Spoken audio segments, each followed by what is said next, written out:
House is voting today on the Respect for Marriage Act. The act enshrines into federal law marriage equality for same-sex and interracial couples. I want to bring in ABC News senior policy reporter Ann Flaherty, as well as Jay O'Brien on Capitol Hill for more on that. And what has the process been like getting this legislation passed? Well, Diane, this is a remarkably clean process. The House brought up this bill last July, and it's only taken 4 months for one of the most contentious debates that this country has ever had, which is a federal right for same-sex marriage. I think what's remarkable that I found in some of my reporting was how this came together in the Senate. So this is a much tougher hill to climb with those required 60 votes, and we learned that GOP donors were among those who picked up the phone and urged lawmakers to pass this bill. They want this off the table of 2024.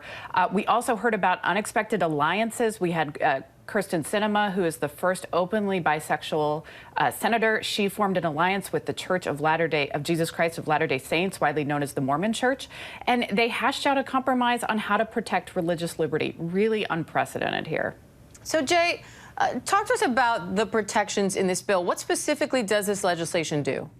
Yeah, so the motivation for this legislation, at least in the near term, came out of the Supreme Court overturning Roe v. Wade and that dissenting opinion from Justice Clarence Thomas that singled out other constitutional rights that were granted via Supreme Court decision. One was Obergefell v. Hodges, which was the right to same-sex marriage. The other was the right to interracial marriage. So that's where this Respect for Marriage Act comes from. It obviously gets introduced in the House and then goes to the Senate, has those changes that Ann talked about. Now it's back in the House for the vote this morning.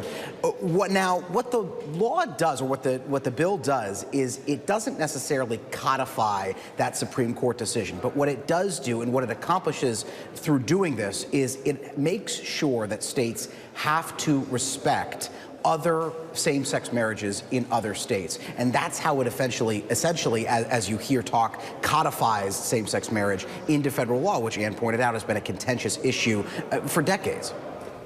Now, Ann, you say lobbyists and Hill staffers are calling this one of the biggest civil rights deals to pass Congress in years. How significant is this? Are we witnessing history right now?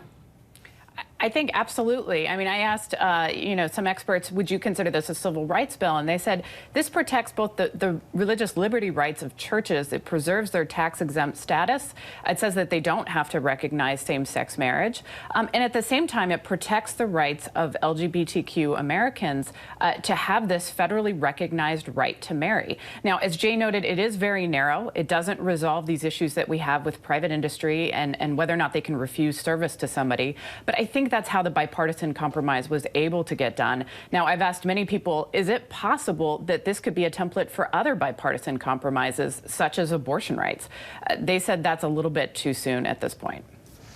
So, Jay, what are the next steps with this legislation? Well, once it passes the House, as it is very much expected to do, it goes to a ceremony that Speaker Pelosi and Chuck Schumer will hold in a room that's actually not far from me here. It will be signed by Pelosi, by Schumer, and then it will go to the White House, where President Biden is obviously very much expected to sign it. Speaker Pelosi made the point to say that she is particularly happy. That was her quote. Forgive me. It looks like we've just got passage. And the reason I know that is A, because I'm hearing it from the control room, but B, you can hear the cheers from the House chamber, which is not far from me here. You hear applauding and clapping now. It's echoing all the way out here. And there's the chamber there. So you're seeing it in front of you. You see lawmakers applauding. I don't have my glasses on. I can't quite see who it is because I'm trying to look through the door. That's not far from me here. But again, passage, a historic moment, something that at one point in this country was considered an extremely contentious issue, passing with bipartisan support in both the House and the Senate. And that just happened, Diane. Definitely a celebratory tone there on the House floor. Applause, as you said, Jay. And even someone looked like they were raising the roof to mark this occasion. And big picture, what does this mean? So I think this is a significant step forward for LGBTQ rights. This is an acknowledgement that most public opinion, it's really turned on its head. We had surveys from 1996 where only a quarter of Americans supported same-sex marriage. Now you're looking at 70+% of Americans support this. And Diane, I also want to note we've gotten word that former Congressman Barney Frank was on that floor. He was one of the first openly gay members of Congress. He's really paved the way for this. He fought for marriage equality for many, many years. So notable that he's on the floor right now. I just think that this is something that people will look back on. It's something that you can't erase. And I think that's very important to the 700,000 same-sex couples that are married right now. Jay, any more legislation planned in this direction, or does this feel like a watershed moment, and they're moving on from this, at least from the time being?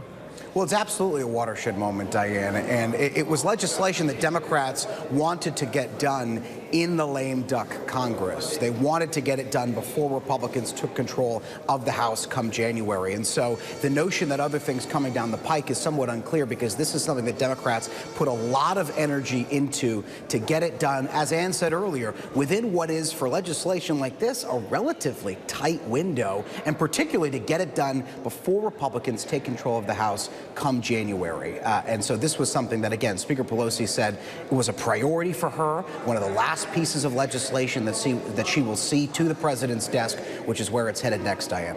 All right, Jay O'Brien and Flaherty, thank you both. Hi, everyone. George Stephanopoulos here. Thanks for checking out the ABC News YouTube channel. If you'd like to get more videos, show highlights, and watch live event coverage, click on the right over here to subscribe to our channel. And don't forget to download the ABC News app for breaking news alerts. Thanks for watching.